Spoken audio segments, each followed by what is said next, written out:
Hi viewers, welcome to our channel. ప్రస్తుతం మనతో పాటు ప్రజా హక్కుల నేత ప్రొఫెసర్ హరగోపాల్ గారు ఉన్నారు. వారితో ఒకసారి మాట్లాడదాం. సార్ నమస్కారం. సార్ నమస్కారం. సార్, ఇక ఏపీ పాలిటిక్స్ విషయానికి వస్తే ఎన్నో నాటకీయ పరిణామాలు చూస్తున్నాం సార్. అటు బీజేపీ, జనసేన అండ్ టీడీపీ కూటమి ఏర్పడడం, మరి ఆ కూటమి జగన్మోహన్ రెడ్డి గారిని గద్దె దించుతుందా లేదా, అసలు టీడీపీ జనసేన బీజేపీతో పొత్తు పెట్టుకోవడం సరైన నిర్ణయం అనుకుంటారా సార్?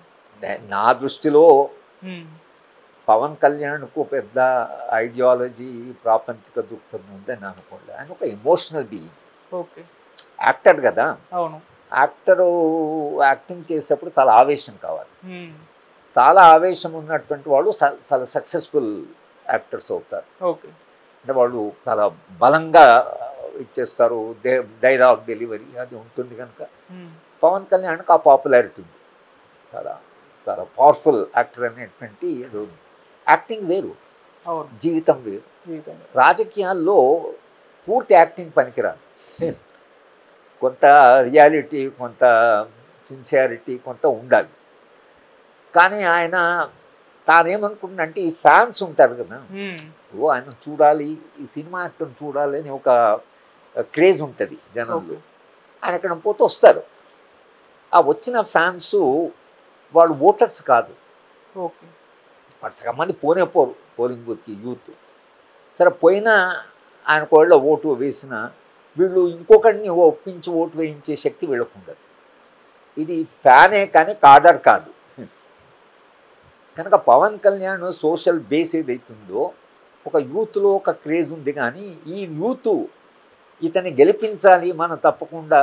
ఆయన యాక్టర్గానే వాళ్ళు అడ్మైర్ చేస్తున్నారు, కానీ యాజ్ అ రాజకీయ నాయకుడిగా అడ్మైర్ చేయడం అనేది ఇవి చాలా డిఫరెంట్. ఓకే, అది పవన్ కళ్యాణ్కి అర్థమైంది. ఎందుకంటే లాస్ట్ ఎన్నికలు ఆయన ఓడిపోయాడు కదా. పవన్ కళ్యాణ్ లాంటి వాడు ఓడిపోవడం అంటే ఇక మీరు ఏమన్నట్లు, జనంలో ఆ క్రేజ్ లేదన్నట్లే కదా. కనుక దానివల్ల ఏమైంది, ఇప్పుడు పవన్ కళ్యాణ్ ఒక రకంగా అసలు ఆ పొలిటికల్ క్యారియరు ఆయన పాలిటిక్స్, అందుకని ఈ జాయింట్ చంద్రబాబు నాయుడు యువకర్త. సో పవన్ కళ్యాణ్ అందుకని ఒక స్ట్రాటజిస్టు లైక్ చంద్రబాబు నాయుడు. ఆయన కలిస్తే ఈయనకుండే జనాకర్షణ, ఆయనకుండేటువంటి రాజకీయ రెండు కంబైన్ అవుతుంది. కానీ ఇద్దరు కలిసి భారతీయ జనతా పార్టీ అలయన్స్ పెట్టుకున్నారు. దానికి కారణం ఏంటంటే జగన్మోహన్ రెడ్డిని 5 ఏళ్ళు భారతీయ జనతా పార్టీ కాపాడి, ఆయన మీద ఏం హెరాస్మెంట్. మీరు కేజ్రీవాల్ని జార్ఖండ్ ముఖ్యమంత్రిని పెట్టారు, కానీ జగన్మోహన్ రెడ్డిని ముట్టలేదు కదా. జగన్మోహన్ రెడ్డికి వాళ్ళకు అండర్స్టాండింగ్ ఉంది. కానీ జగన్మోహన్ రెడ్డి బలం తగ్గితే భారతీయ జనతా పార్టీకి ఏంటంటే వాడుకు దక్షిణ రాష్ట్రాల్లో కొంత మద్దతు కావాలి. కాబట్టి వాళ్ళ రాజకీయాల వలన వీళ్ళిద్దరూ కలవడం వలన వీళ్ళు కూడా ఏంటంటే ఎప్పుడు రేట్ చేస్తారు. ఆల్రెడీ చంద్రబాబు నాయుడు ఆయన కొంత జైల్లో పెట్టాడు. దాంతో చంద్రబాబు నాయుడు గారు కాస్త భయపడిపోయాడు. అంటే ఈయన రాజకీయాలతో ఆయనకు తట్టుకోవడము, ఆయన యువకర్త కానీ జగన్మోహన్ రెడ్డి లాగా అంత ర్యాష్ పాలిటీషియన్ కాదు. కనుక ఈయన ఎక్కడ తీసుకుపోతాడు అని చెప్పేసి గెలుస్తునో లేదు అని గెలుస్తా అనేటువంటి నమ్మకం పూర్తిగా చంద్రబాబుకు లేదు. కనుక ఆయన ఏం చేశాడంటే భారతీయ జనతా పార్టీ దగ్గర ఉంటే సేఫ్టీ, పవన్ కళ్యాణ్ దగ్గర ఉంటే కొంత ఆకర్షణ, తనకుండే రాజకీయ అవగాహన, తనకుండే రాజకీయ చాణక్యము, ఈ మూడు కలిపితే ఒక ఆల్టర్నేటివ్గా తప్పకుండా ఎమర్జ్ అవుతాం. జగన్మోహన్ రెడ్డి కూడా ముట్టడానికి భయపడతాడు అని వాళ్ళు ఆ స్ట్రాటజీ వేశారు. కానీ జగన్మోహన్ రెడ్డి పట్ల ఒకటేమంటే హ్యూజ్ దళితు, క్రిస్టియన్సు, మైనారిటీసు, ఆయనకు చిన్న యూత్ కొంత ఉంది, ఆయనకు బేసు లేదని చెప్పడానికి లేదు. కానీ ఆయన పరిపాలన ఇదే. కేసీఆర్ స్టైల్కు ఆయన స్టైల్కు పెద్ద తేడా లేదా, నరేంద్ర మోడీ వీళ్ళ స్టైల్కి తేడా ఏం లేదు. అందరూ అలా స్టైల్. మమతా బెనర్జీ తీసుకుంటే ఆమె స్టైల్ అదే. కనుక ఎందుకో ఈ ముఖ్యమంత్రులు అందరూ చూస్తే వాళ్ళ స్టైల్ అంతా ఒకే స్టైల్లో ఉంది. కానీ 5 ఏళ్ల పాలనలో క్యాపిటల్ సిటీ లేదు అనేది ఒకటి. ఆంధ్ర ప్రాంతం వాళ్ళు మేము మా అంతా అభివృద్ధి చెందుతామని ఎట్లయితే ఒక రాష్ట్రంగా విడిపోయారు, స్పెషల్ స్టేటస్ రాలే, క్యాపిటల్ సిటీ లేదు కాబట్టి పెట్టుబడి రాలే, పెట్టుబడిగా పారిశ్రామికీకరణ జరగలే, కొత్తగా సంపద పెరగలే. కనీసం తెలంగాణలో కొంత సంపద పెరిగింది, అక్కడ సంపద పెరగలే. దానివలన జగన్మోహన్ రెడ్డికి బాగా కొంత డిసడ్వాంటేజ్ ఉంది రాజకీయాల్లో. క్యాపిటల్ సిటీ లేదు అనేది అంటే హైదరాబాద్ సిటీ పోయిన తర్వాత వాళ్ళు చాలా అప్సెట్ అయ్యారు. ఒక పెద్ద పట్టణం పోయింది, మనకి క్యాపిటల్ సిటీ పోయింది.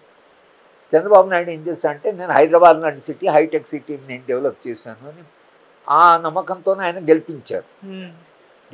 కాబట్టి ఆయన ఎప్పుడైతే అధికారంలోకి వచ్చాడో సో ఆయన ఒక పెద్ద సిటీని డెవలప్ చేస్తాడు అనేటువంటి ఒక పెద్ద ఇది వచ్చింది. అవును. కానీ అది పాపం ఆయనకు ఆ టైం సరిపోలేదు. ఆయన చూస్ చేసుకున్నటువంటి స్పాట్ ఏదైతుందో అది సరైన స్పాట్ కాదు. అది ఇంకా బ్లాక్ కాటన్ సాయిలు, మీరు ఫౌండేషన్ పడడం లేదు, ఎంత తవ్వినా ఫౌండేషన్ పడడం లేదు. కనుక ఇప్పుడు ఆంధ్ర పాలిటిక్స్ ఎట్లయిపోయిందంటే ఎవరి కోటేసినా అది భారతీయ జనతా పార్టీ కోటేసినట్టు. చూడండి ఎంత అంటే పరిస్థితి ఎట్లొచ్చిందంటే మీరు జగన్మోహన్ రెడ్డి కోటేసినా ఆయన భారతీయ జనతా పార్టీ మద్దతుదారి, మీరు చంద్రబాబు కోటేసినా ఆయన పవన్ కళ్యాణ్కి వేసినా అది కానీ భారతీయ జనతా పార్టీకి బేస్ లేదు. వాళ్ళకి 1% కంటే ఓట్లు ఎక్కువ లేవు. వాళ్ళ పార్టీ గెలిచే ప్రశ్న చాలా తక్కువ. ఇప్పుడు అడ్జస్ట్మెంట్ ఏమైనా 2 సీట్లు గెలుస్తారు. కనుక ఆంధ్ర పాలిటిక్స్ ఒక క్రైసిస్కు రీచ్ అయ్యాయి. తెలంగాణలో కనీసం కాంగ్రెస్ పార్టీ గెలిచింది, ఏదో ఒక ఆల్టర్నేటివ్ ఎమర్జ్ అయింది. మళ్ళీ టీఆర్ఎస్ పార్టీ ఏదో పోరాటం చేస్తున్నది, భారతీయ జనతా పార్టీ సోన్వే అదేదో స్ట్రగుల్ చేస్తుంది. ఆంధ్రాలో లేదు. ఆంధ్రాలో ఎవరు అంటే పవర్కు స్ట్రగుల్ జరుగుతున్నది. ఆల్టర్నేటివ్ ఏమిటంటే భారతీయ జనతా పార్టీ, పవన్ కళ్యాణ్, చంద్రబాబు నాయుడు కాంబినేషన్ ఒక ఆల్టర్నేటివ్ జగన్మోహన్ రెడ్డికి ఎమర్జ్ అయింది. జగన్మోహన్ రెడ్డి గెలిచినా ఆయన భారతీయ జనతా పార్టీకే వైపే నిలబడతాడు. ఆయన ఓడిపోయినా వీళ్ళు ముగ్గురు అయితే భారతీయ జనతా పార్టీతో ఉంటారు. ఆ నేషనల్ పాలిటిక్స్ వరకు పాపం వీళ్ళు అందరూ అటువైపే. అది మీకు చాలా స్పష్టంగా తెలుస్తున్నది. ఇక ఎవరు గెలుస్తారనేది అంటే 2 మనకు ట్రెండ్స్ కనిపిస్తున్నాయి. ఒకటి జగన్మోహన్ రెడ్డి మీద డిసిల్యూజన్మెంట్ ఉంది. క్యాపిటల్ సీట్ లేదు, పారిశ్రామికరణ జరగలేదు, నిరుద్యోగం ఉంది, పేదరికం ఉంది, కట్టిన ఇళ్లను వదిలిపెట్టాడు. తర్వాత ఎన్నో 20-30 వేల కోట్లు అమరావతిలో పెట్టారు చంద్రబాబు నాయుడు. అదంతా వేస్ట్ అయిపోయింది. ఆ బిల్డింగ్లు చూస్తే మీకు దయనీయంగా అనిపిస్తుంది. మంచి బిల్డింగ్లు కట్టారు, ఇంకో 20% ఖర్చు పెడితే బిల్డింగ్లు అన్నీ కంప్లీట్ అయిపోయాయి. మీరు బిల్డింగ్లు కంప్లీట్ అయినాక వాళ్ళు అవి ఆక్షన్ చేసినా కూడా ఆ డబ్బులతో మీరు క్యాపిటల్ సిటీ డెవలప్ చేయొచ్చు. కానీ బిల్డింగ్ను మీరు కంప్లీట్ కానివ్వకపోవడం అనేది కోపం చంద్రబాబు నాయుడు మీద ఉండొచ్చు. కానీ బిల్డింగ్లు కన్స్ట్రక్షన్స్ పెట్టిన డబ్బు పేదవాళ్ళు కొంత భూములు పెట్టారు. అక్కడ జగన్మోహన్ రెడ్డి విషయంలో కొంత డిసిల్యూజన్మెంట్ ఉండొచ్చు. ఉంటే సరే ఈ ముగ్గురి కాంబినేషన్లో బహుశా ఏమైనా గెలిస్తే వీళ్ళు గెలవచ్చు. అదే పెద్దగా మనము పూర్తిగా వీళ్ళు ఓడిపోతారు, ఆయనే గెలుస్తాడు అని ఖచ్చితంగా చెప్పడానికి లేదు. కనుక ఆంధ్ర పాలిటిక్స్ అనే ఫ్లక్స్. కనీసం తెలంగాణ విషయంలో కొంతమంది అనాలిసిస్ చేసి చెప్పగలుగుతున్నాం. కానీ ఆంధ్ర ప్రాంతానికి వచ్చే వరకు మొత్తంగా ఆంధ్ర ప్రాంత ప్రజలు కూడా తెలుసుకోలేకపోతున్నారు. Okay sir, thank you so much sir.